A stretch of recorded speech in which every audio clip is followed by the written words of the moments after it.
Hello दोस्तों, मैं VS बिंद new light classes में आपका स्वागत करता हूं। दोस्तों, आज हम class 10th math chapter first वास्तविक संख्या आप लोगों को पढ़ाएंगे।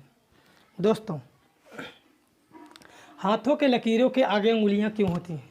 क्योंकि खुदा ने किस्मत से पहले मिन्हत लिखी होती है।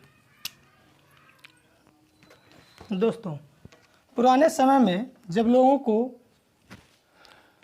गिनती के बारे में पता नहीं था तो लोग सामान लाते थे तो दीवारों पर ऐसे चिन्ह बनाते थे, लेकिन इस तरह से चिन्ह बनाने में बहुत सारी कठिनाइयों का सामना करना पड़ता था। जैसे कोई वस्तु लाते थे, हर चिन्ह के सापेक्ष उसको मिलाते थे। ऐसा करने में उनको बहुत सारी कठिनाई होती थी, इसलिए एक के बाद उसमें परिवर्तन कर दिया। उसने 2 बनाया, 3 बनाया, 4 बनाया, 5 बनाया, 6, 7, 8, 9 बनाया, लेकिन उसको 0 के बारे में नहीं पता था, इसलिए उसने 10 को नहीं बना पाया।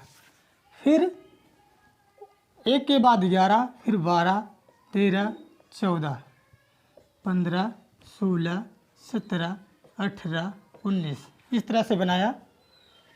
और इन संख्याओं को पुरानी संख्याएं अर्थात प्राकृतिक संख्या बताया।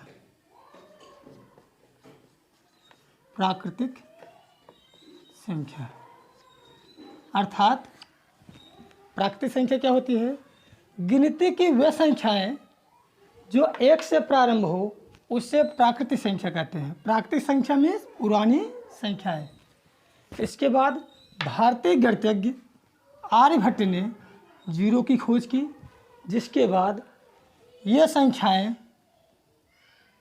पूर्ण संख्याएं बन गई। जैसे 9 के बाद 10 बन गया, 19 के बाद 20 बन गया, 20 के बाद आगे भी 30 बन गया, इस तरह से बन गया। तो ये संख्याएं पूर्ण संख्याएं कहलाएंगी। पूर्ण संख्याएं किसे कहते हैं? पूर्ण संख्या किसे कहते हैं? प्राकृतिक संख्याओं में 0 को ऐड करने से पूर्ण संख्याएं बनती हैं, अर्थात वे संख्याएं जो 0 से प्रारंभ हों उन्हें पूर्ण संख्या कहते हैं। वे संख्याएं जो 0 अर्थात 0 से हों पूर्ण संख्याएं कहलाती हैं।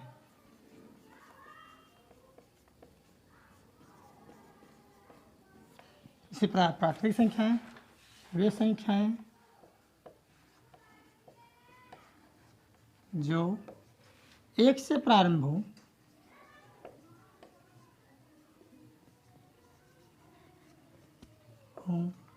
प्राकृतिक संख्याएं कहलाते हैं।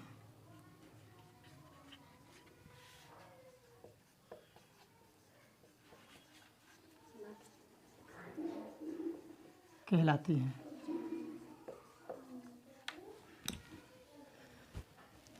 इसके बाद लोगों के मन में धीरे धीरे जैसे जैसे ज्ञान होता गया, एक विचार आया। एक संख्या को छोड़कर उन्होंने एक संख्या निकालना प्रारंभ कर दिया। जैसे 1 2 निकाल लिया, 1 को छोड़ दिया 2 को निकाला, 3 को छोड़ दिया 4 को निकाला, फिर 6 को निकाला, 8 को निकाला, 10 को निकाला, निकाल करके एक श्रेणी में रख दिया। अब ये जो संख्याएं हो गई सम संख्याएं हो गई। सम संख्याएं सम संख्याएं क्या होती हैं? वे संख्याएं जो 2 से प्रारंभ हो। 2, 4, 6, 8, 10, 12, 14, 16 अर्थात 2 से विभाज्य होने वाली संख्याएं सम संख्याएं कहलाती हैं। इसके बाद जो संख्याएं बच गई उन्हें विषम संख्याएं कहे।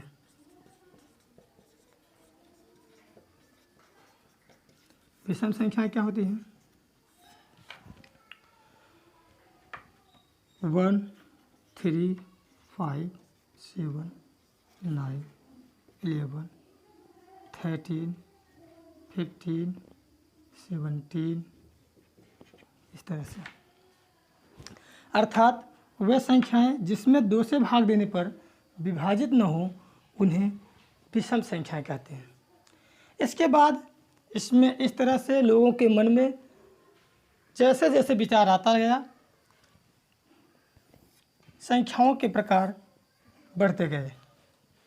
अब विषम संख्याओं के बाद आगे की जो संख्या आती है वो आती है भाज्य संख्याएं, अभाज्य। देखते हैं हम अभाज्य संख्याएं क्या होती हैं। हम आप लोगों को सम संख्या, विषम संख्या, सबसे पहले प्राकृतिक संख्या, फिर पूर्ण संख्या, इन संख्याओं के बारे में पढ़ लिए। अब हम पढ़ते हैं अभाज्य संख्याएं क्या होती हैं। हमने बताया कि जैसे जैसे ज्ञान बढ़ता गया, लोग संख्याओं के बारे में आगे बढ़ते गए। तब आप आते हैं हम अभाज्य संख्याओं के बारे में पढ़ते हैं। अभाज्य संख्या क्या होती है? वे संख्याएं जो खुद से कटे और 1 से कटे और अन्य किसी संख्या से न कटे, उसे अभाज्य संख्या कहते हैं।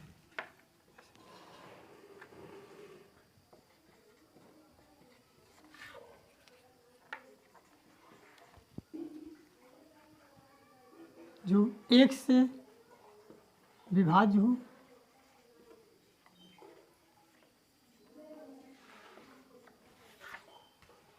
स्वयं से विभाज्य हो,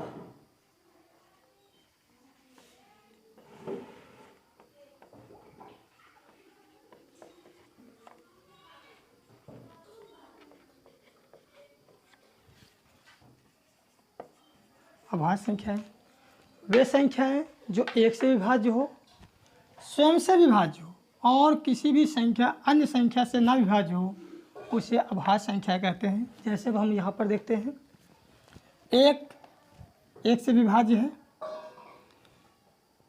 लेकिन हमें ध्यान देने की बात यह है कि 1 ना तो भाज्य संख्या होती है और ना ही अभाज्य संख्या होती है, इसलिए हम शुरुआत 2 से करते हैं। अब देखते हैं 2 1 से विभाज्य है, 2 से विभाज्य है और किसी भी संख्या से विभाज्य नहीं है, इसलिए सबसे छोटी अभाज्य संख्या 2 हो गई। और ध्यान देने की बात यह है दोस्तों कि जो सबसे छोटी अभाज्य संख्या होती है वह सम अभाज्य संख्या भी कहलाती है। इसके अलावा इस श्रेणी में एक भी अभाज्य संख्या सम नहीं होगी। चलिए हम आगे देखते हैं। जैसे 3 पर आते हैं। 3 देखें, 1 से कटेगा, स्वयं से भी कटेगा, अन्य किसी से नहीं कटेगा। ठीक, 2, 3, 4 क्या हो गया?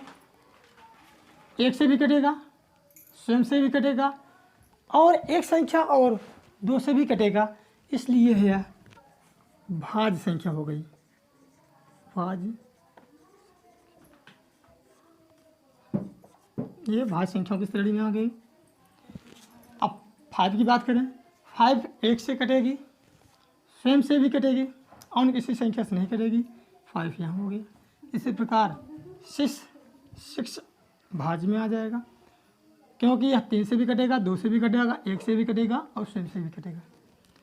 अब 7, इसी प्रकार 8 की देखें, 8 भी भाज्य हो जाएगा, 9 भी भाज्य होगा, क्योंकि यह 3 से भी कटेगा, 1 से भी कटेगा और स्वयं से भी कटेगा।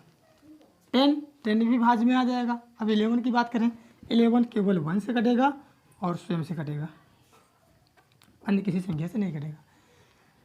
12 भाज्य हो जाएगा। 13 अभाज्य।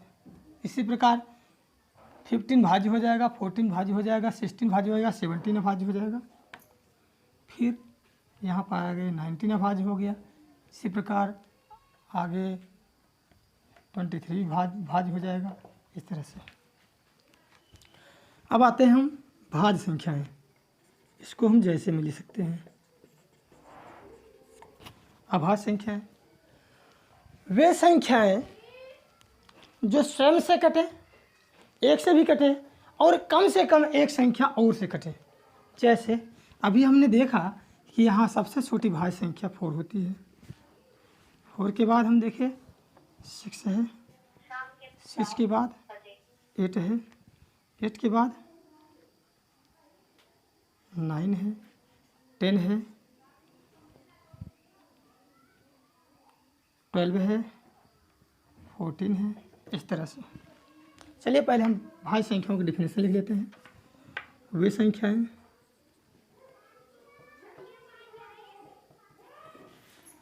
जो एक से भाज्य हो,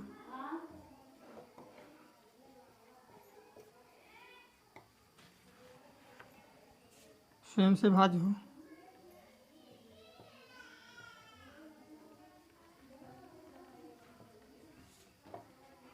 और कम से कम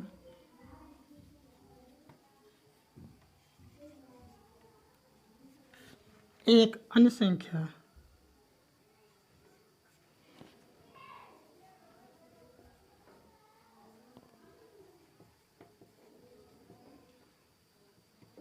से भाज्य हो,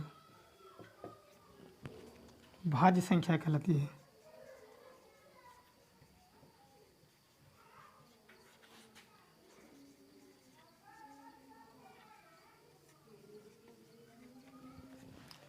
फॉर एग्जाम्पल, जैसे हम लिखे थे एग्जाम्पल, जैसे हम ऊपर से लिख लेते हैं।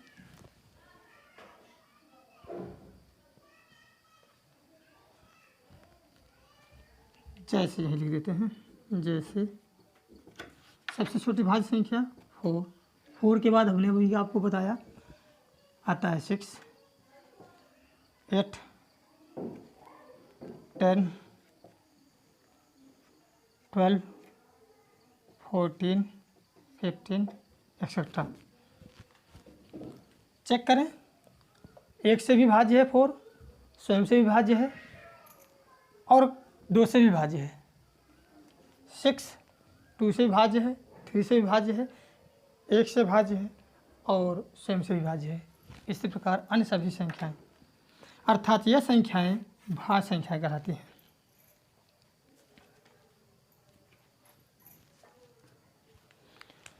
अब बच्चों आगे आते हैं। पहले इसको आप लोग नोट कर लीजिए, फिर आगे बढ़ाते हैं।